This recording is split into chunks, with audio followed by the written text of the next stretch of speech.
Are you a physician, dentist, therapist, or veterinarian running your own practice or thinking about maybe starting one and wondering what the best retirement plan is for you? If you're even thinking about it, right? Maybe you've heard of things like Simple IRA, traditional 401k, or even a QACA. QACA, what the heck is that? But you're not quite sure what they mean, or more importantly, which one actually makes sense for you to start for your business to be able to start saving for retirement. If you're also juggling 6 figures of student loan debt on top of a high income, retirement planning can feel super overwhelming. Don't worry, we've got you covered. I'm Meagan McGuire, certified financial planner with SLP Wealth. We help high income professionals like you, doctors, therapists, veterinarians, dentists, navigate student loans, investing, and long-term wealth building. And if that sounds like you, keep watching. Let's talk about why retirement planning now matters, especially if you're a business owner. Before we dive into simple IRAs, 401ks, and QACAs, let's pause on one important point, and that is even if retirement feels decades away, you can't afford to wait to think about it. Okay? Here's why. Time is your greatest asset.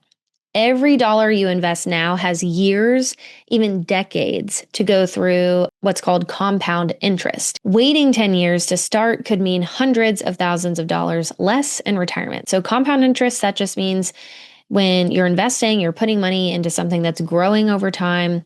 The interest that you've earned, the dividends that you've earned, the growth on that account that you've earned compounds year to year. So you put in $10 today, it grows to $12 next year, let's say. Now our principal or our starting point is $12, and we have growth compounding on top of that each and every year. So it helps us out, not have to save quite as much. Another reason why this is super important to talk about and think about now is your loans don't cancel out the need to save. It is so tempting to say, I'll just focus on my retirement once my student loans are gone. But the reality is both need to be managed together. You don't get a do-over and you don't get to catch up on lost compounding years. I see this a lot of times when folks will focus primarily on their student loan repayment plan, trying to pay that off as soon as possible. They put every extra dollar towards their student loans. And sure, maybe they've paid off their balance within 10 years, 15 years, something like that. But then they look up at the end of that payoff journey and they have nothing else to show for it. And they've lost 10, 15 years of time that they could have also been saving at the same time. So you want to be doing both. And there is a strategic way to do both to not hurt yourself one way or the other. Another reason I would say that this is super important to talk about now is future flexibility. Having retirement savings gives you more options later. I love options.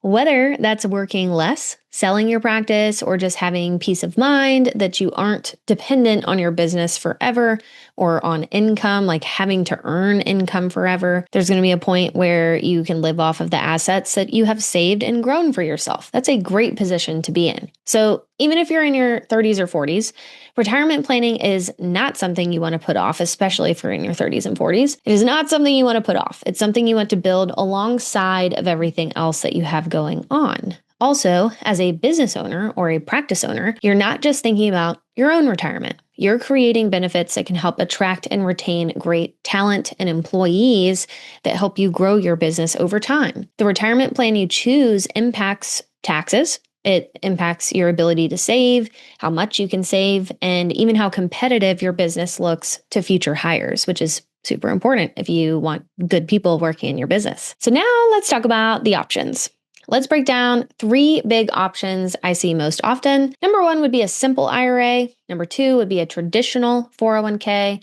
And number 3 would be that weird duck sounding thing I said earlier, QACA, a qualified automatic contribution arrangement, which is a special type of 401k. Each has its pros and cons and trade-offs. So let's dig in. Simple IRA is just that. It's pretty simple. It has been something that practice owners have used for a long time. Let's talk about some of the factors of these different retirement plans. Contribution limits are one thing you want to pay attention to. For simple IRAs, contribution limits are going to be a little lower. They're about $16,000 per year, plus a catch up if you are over 50 years old. So there is also an employer match requirement.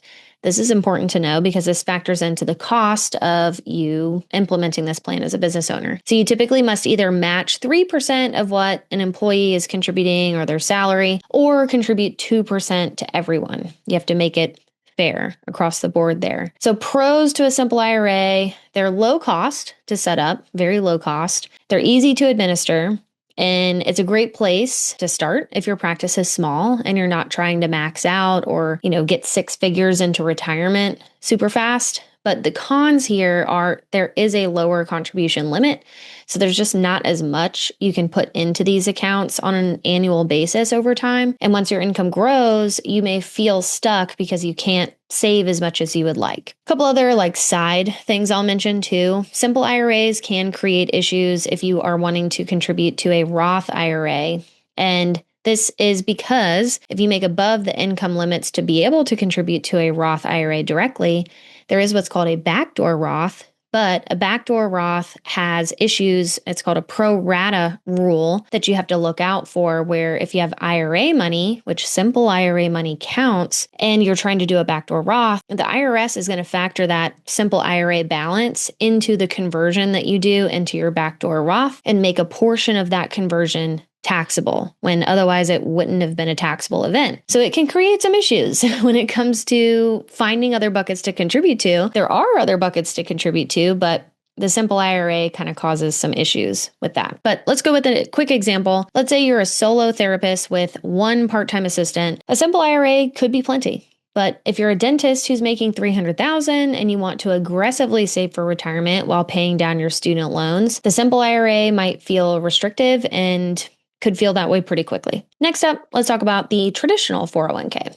Their contribution limits to a traditional 401k are much higher. There's $23,500 per year for the year 2025. For 2024, it was $23,000. Plus, you have employer contributions with a total up to $69,000 for 2024 or $70,000 for 2025. So the contribution limits are a lot bigger, which is great. Flexibility, you decide the matching formula. You can even do some kind of profit sharing, which is nice, which you decide how much to share at the end of the year to anyone who's a participant in the plan. This is big for high income practice owners.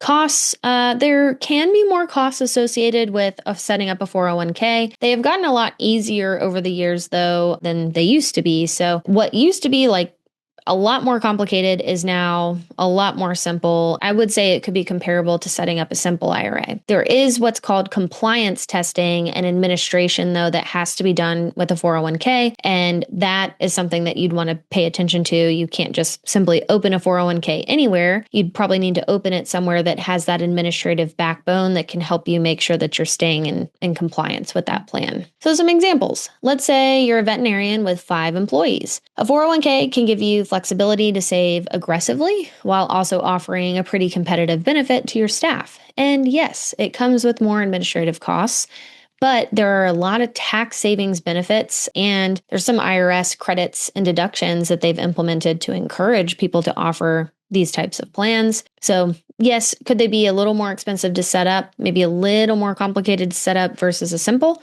Sure, but the tax savings, the employee retention benefits, those things can often outweigh those costs. All right, let's talk about QACA, the Qualified Automatic Contribution Arrangement. This is basically a type of safe harbor 401k with automatic enrollment features. Why this type of account matters? Well, automatic enrollment helps employees save more and consistently. And the IRS rewards you for offering it by giving your plan some compliance testing relief. So it still needs some kind of administration, some kind of back-end compliance testing, but these types of 401k plans, QACAs, they're designed to be compliant on an ongoing basis pretty easily. The employer contribution, you need to either do 3%, which is a non-elective contribution for everyone, or a 4% match. And so 3% non-elective, that just means that no matter what, once your employee is eligible to contribute to the plan, you are contributing 3%, even if they decide not to contribute. Or you could choose to offer a 4% match, which means if somebody decides not to contribute to the 401k, you're also not contributing. But if they contribute 10% to the 401k, you have to match up to that 4% threshold. So pros and cons to both, kind of depends on what your employees are like and what you'd like to offer. So pros to a QACA, it does encourage higher employee participation usually, and it makes compliance a little easier, and it does let you save a pretty nice chunk for yourself compliantly, which is very great. Some cons though are you are committing to those employer contributions every year. It's something that is not something you can quite adjust at any point in time, so you'd have to factor that into your compensation package when you're offering jobs to people. So an example here, let's say you're a physician running a growing practice and you want to save pretty aggressively for yourself, and you also want to offer a pretty strong employee benefit to retain and attract talent. A QACA can be a win-win. It signals that you're investing in your team's future, but you're also being smart and maximizing your own retirement savings. So let's recap which one could be right for you. Here's the bottom line. Simple IRA. Generally, it's going to be best for smaller practices with just a few employees or lower income goals. Traditional 401k, this would be best for higher income earners who want flexibility and a higher contribution limit. And a QACA might be best if you want all of the benefits of the 401k plus the automatic enrollment and easier compliance all the way around. And a reminder, your student loans, your tax strategy, and your business goals all play into which one makes the most sense. For example, if you're still aggressively paying off your student loans, you may not want to overcommit to a plan with a high employer contribution just yet. So if you're a practice owner with high income, but also high student loan debt, choosing the right retirement plan isn't just about saving for the future, but it's also about balancing your cash flow needs for today, while also your long-term goals for tomorrow. If you'd like personalized help navigating this, that's exactly what we do here at SLP Wealth. I'll drop a link down in the description where you can learn more about working with us. And if you have found this helpful, this breakdown, don't forget to like, subscribe, and share this with another practice owner who's wrestling with the same decisions. Thanks for watching. I'll catch you on the next one.